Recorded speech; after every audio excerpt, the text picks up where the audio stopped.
दिवाकर्णिभोज्वलकान्तिकान्तं विघ्नेश्वरं सकलविघ्नहरं नमामि। नमः परमहंसास्वादितचरणकमलचिन्मकरन्दाय भक्तजनमानसनिवासाय श्रीरामचन्द्राय कृष्णत्वदीयपदपङ्कजपञ्जरान्ते अद्यैव मे विशतु मानसराजहंसः। प्राणप्रयाणसमये कफवात पित्तैः कण्ठावरोधनविधौ स्मरणं कुतस्ते। ध्याये नित्यं महेशं रजतगिरिनिभं चारुचन्द्रावतंसं रत्नाकल्पोज्ज्वलाङ्गं परशुमृगवरा प्रीतिहस्तं प्रसन्नं पद्मासीनं समन्तास्तुतममरगणैर्व्राघ्रकृत्यं वसानं विश्वाद्यं विश्वबीजं निखिलभयहरं पञ्चवक्त्रं त्रिनेत्रम् करचरणकृतं वा कायजं कर्मजं वा श्रवणनयनजं वा मानसं वापराधं विहितमविहितं वा सर्वमेतत्क्षमस्व। जय जय करुणाब्धे श्रीमहादेव शम्भो। श्रीलक्ष्मीनाथसमारम्भां नाथयामुनिमध्यमाम् अस्मदाचार्यपर्यन्तां वन्दे श्रीगुरुपरम्पराम्। अञ्जनानन्दनं वीरं जानकी शोकनाशनं कपीशमोक्षहन्तारं वन्दे लङ्काभयङ्करम्। भक्ति भक्त भगवंत गुरु चतुर्नाम वपुएक, इनके पद वंदन किए नासत विघ्न अनेक। बोले सांब सदाशिव भगवान की जय, पावन शिव महापुराण की जय। परम मंगलमय परात पर अखिलेश्वर अचिंत कल्याण गुणगण निधान सर्वेश्वर सर्वाधिपति, श्रेष्ठ आचरणवान प्रजा के सुखदाता विज्ञान के पूर्ण ज्ञाता, देवाधिदेव जगत नियंता जगदीश्वर पंच तत्वोत्पादक विश्वेश्वर मंगल करता श्री श्याम सदाशिव भगवान के पावन चरणार विंदों पर कोटशाह नवन नतमस्तक वंदन एवं अभिनंदन। पराम्बा भगवती जगदीश्वरी शंकर शिव प्राण वल्लभा जगत जननी माँ जगदम्बा माता पार्वती जी के पावन चरणार विंदों पर कोटशाह प्रणति। शिवाय शंभु का यह शब्द मैं विग्रह शिव महापुराण को कोटि कोटि प्रणाम। समस्त भूतादिक सिया राम मैं सब जग जानी, करहूं प्रणाम जोरी जुग पानी। हम सब का यह परम सौभाग्य ही है कि सात्वत संहिता यह पावन शिव महापुराण शिव कथा मंदाकिनी पर अवगाहन करने का हम सब लाभ प्राप्त करते हैं। शिव कथानक की तैयारी का पावन विचार लेकर के एक साथ जुड़ना और शंभुनाथ के चरित्रों पर अपने मन और बुद्धि को समाहित करके तैयारी करना, यह एक परम सौभाग्य ही प्राप्त हो रहा है। कल के दिवस में बड़ा श्रेष्ठ पावन चरित्र पर हम सब चर्चा कर रहे थे कि किस प्रकार भगवती जगदम्बा ने पर्वत पुत्री के रूप में हिमाचल नगरी पर जन्म लिया, अवतार लिया। भगवान का तो जन्म होता नहीं है, लेकिन सामान्य भाषा में जन्म हम लोग कहते हैं। भगवती अवतरित होते हैं और जैसे लौकिक जगत में बालक बालिका उत्पन्न होते रुदन करते हैं, वैसे ही जगदम्बा ने भी लीला प्रारंभ की। सारे हिमाचल नगरी वाले प्रसन्न होकर के खूब उत्सव करने लगे। जात कर्म संस्कार हुआ, नाम रखा गया तारा विद्या महामाया जगदम्बा आदि पार्वती, कई नाम रखे गए। धीरे धीरे भगवती चंद्रमा की कलाओं के समान बढ़ने लगी। भगवती का जो स्वरूप है वह उज्जवल आभा से युक्त है। जगदम्बा जैसे सभी बालक बालिका खेलते हैं, ऐसे ही वे भी छोटी अवस्था जैसे ही प्राप्त करती हैं तो खेल कूद में निमग्न हो गई। गंगा के किनारे पर जाकर के बालुका से सुंदर घर बनाती हैं, उसी पर खेल खेलती हैं अपने सखियों के साथ। कभी कंदुक क्रीड़ा करती हैं जगदम्बा। इस प्रकार अनेकों प्रकार की लीला करते हुए खेल खेलती हैं। धीरे धीरे वह कुछ बड़ी हो गई। एक दिन देवर्षि नारद पहुंचते हैं और देवर्षि नारद जब गए तो हिमाचल राज ने उनका स्वागत किया।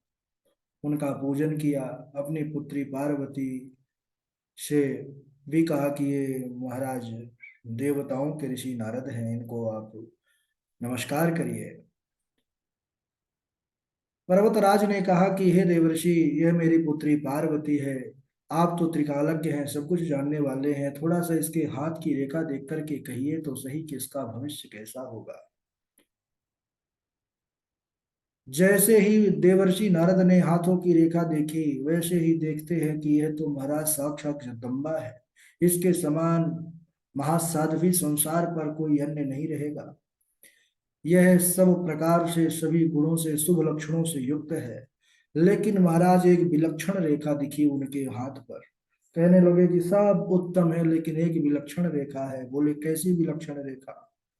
बोले उसका फल यह है कि इसका जो पति होगा योगी नग्नो गुणों कामी, यानी वह योगी होगा, नंग धड़ंग रहने वाला होगा, अकामी होगा, निर्गुण होगा, माता पिता से रहित होगा, उसके कुल का भी पता ना होगा।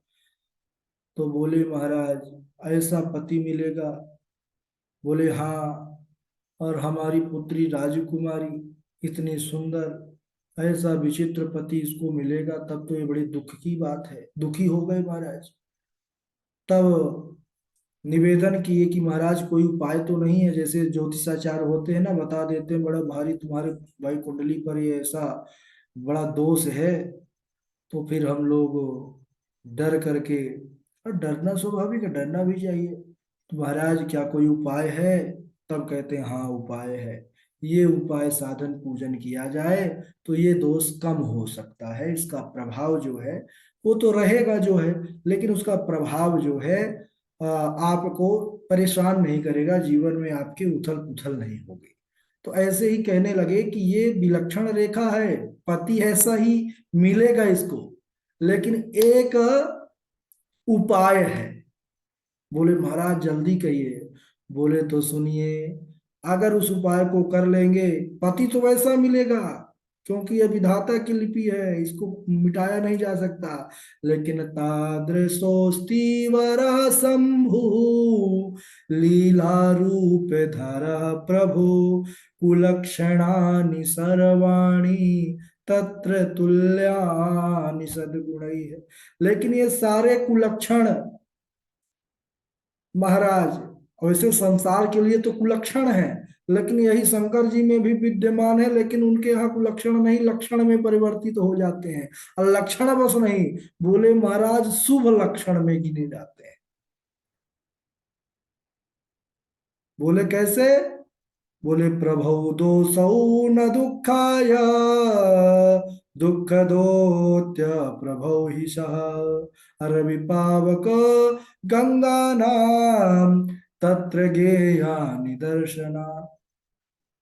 इसके भावार्थ को समझेंगे, बाबा जी भी यही बात कहते हैं कि समराथ को नहीं दोष गोसाई, समराथ को नहीं दोष गोसाई, रवि पावक सूर सरी की नाई, रवि पावक सूर सरी की नाई।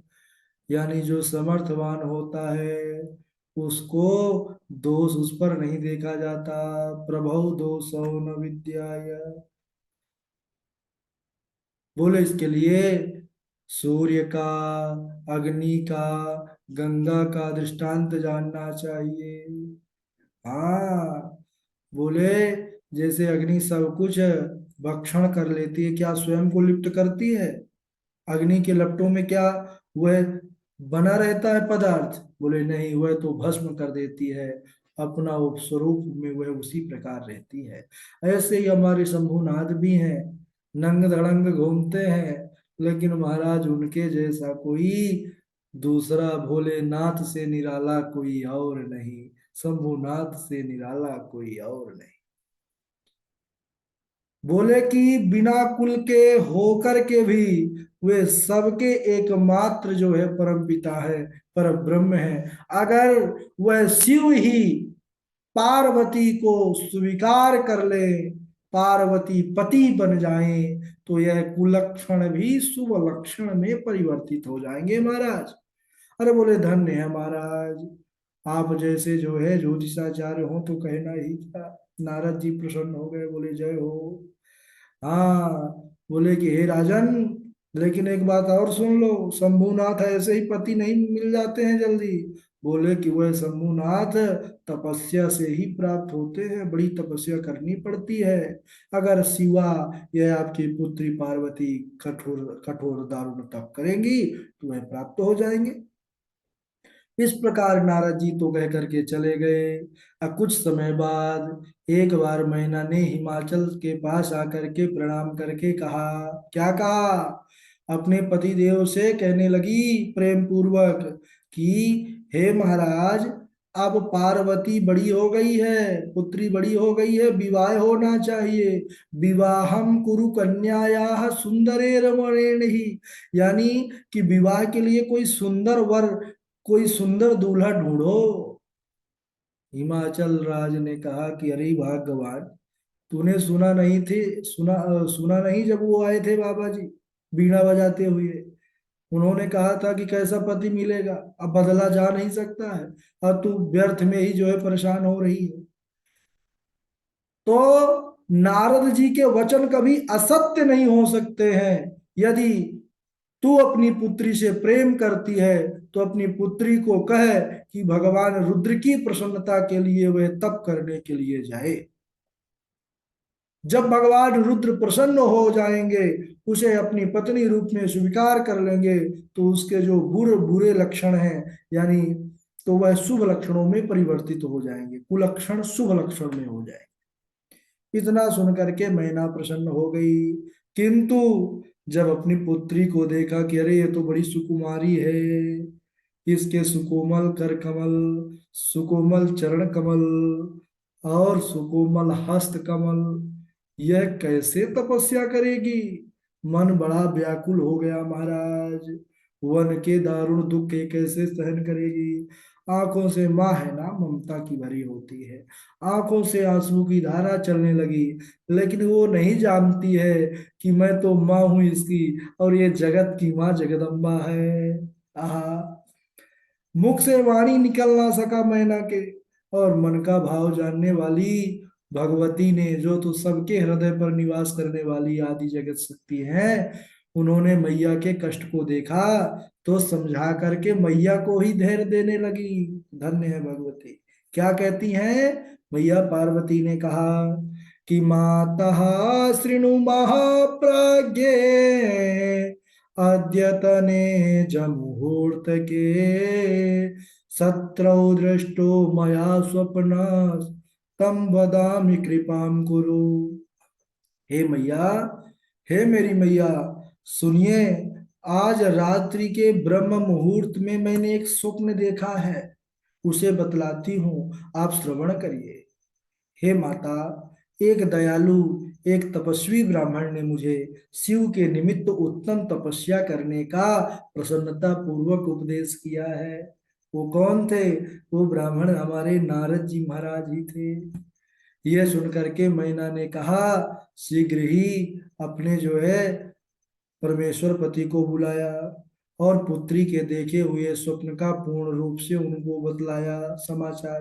तब गिरिराज बड़े प्रसन्न हुए, बोले कि हे देवी, पत्नी को समझाते हुए कि हे प्रिय परत्रांते स्वप्नो दृष्टो मयापि ही, हे प्रिय, मैंने भी रात के अंतिम प्रहर में एक स्वप्न मैंने भी देखा है।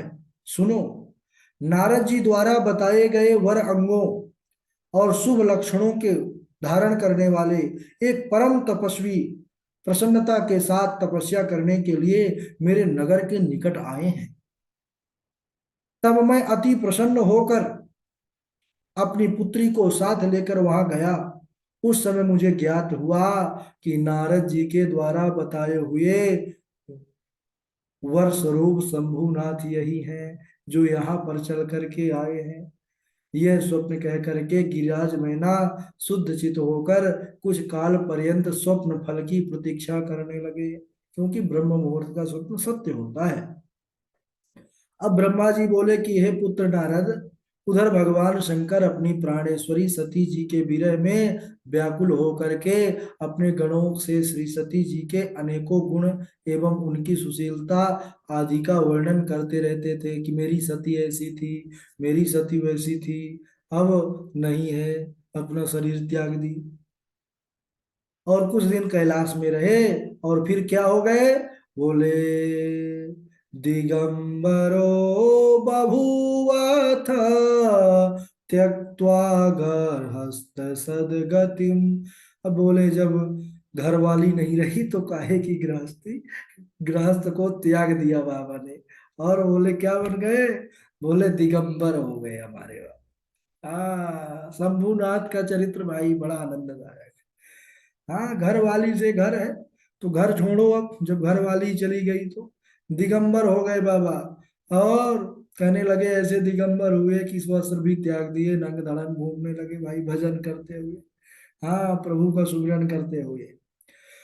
कुछ समय नग्न होकर के सब लोकों में घूमते रहे। हाँ भाई, हंसने वाली बात नहीं है, हमारे शंभुनाथ ऐसे ही हैं, उनकी लीला सब कोई समझ नहीं सकता है। इसके बाद कैलाश पधारे और वहां आकर के समाधि धारण कर ली, लागी समाधि अखंड अपारा। कुछ समय बाद सदाशिव समाधि से जग गए। समाधि के परिश्रम के कारण उनके मस्तक से पसीने की बूंद पृथ्वी पर गिरी। सज्जनों, ध्यान से सुनिएगा, वह पसीने की बूंद पृथ्वी पर क्या गिरी, उससे एक बालक प्रकट हो गया, जिसका लाल वर्ण था, चार भुजाएं थी, सुंदर बड़ा दिखता था वह बालक। प्रकट होते ही वह रोने लगा। उसे देख करके संसारी मनुष्यों की भांति सदाशिव उसके पालन पोषण का विचार करने लगे कि भाई अब इसका पालन पोषण कौन करे। उस समय डरी हुई सी एक सुंदर स्त्री आती है और बालक को अपनी गोद में उठा लेती है और उसे दुग्ध पान कराने लगी, उनके मुख का चुंबन करने लगी, उनको लाड लडाने लगी। महाराज, वह स्त्री कौन थी, बोले वह स्त्री और कोई नहीं, स्वयं साक्षात पृथ्वी मैया ही थी, जो अंतर्यामी महादेव के मन के बात को समझ लेकर के और तुरंत वहां पर उपस्थित हो गई कि हमारे भोले बाबा के मन में है कि इसका पालन कैसे हो, तो इसका पालन मैं करूंगी। तब तो महाराज भगवान शंभु देखे कि मेरे मन की बात जान करके और इन देवी ने पहले ही कार्य कर दिया, तो कहने लगे धन्या त्वं धरणी प्रीत्या पालयितं सुतं मम। इसका पालन पोषण करो देवी तुम, और यह बालक तुम्हारे पुत्र के नाम से विख्यात होगा। सदा शिव के इन वचनों को सुन करके धरती माता उस बालक को गोद में उठा करके अपने स्थान को चली गई सज्जनों, और वहां सुख पूर्वक इनका पालन पोषण करने लगी। पृथ्वी के नाम से ही उसका नाम क्या पड़ा, भूमि के पुत्र होने के कारण क्या पड़ा, सब जानते हैं, भौम पड़ा।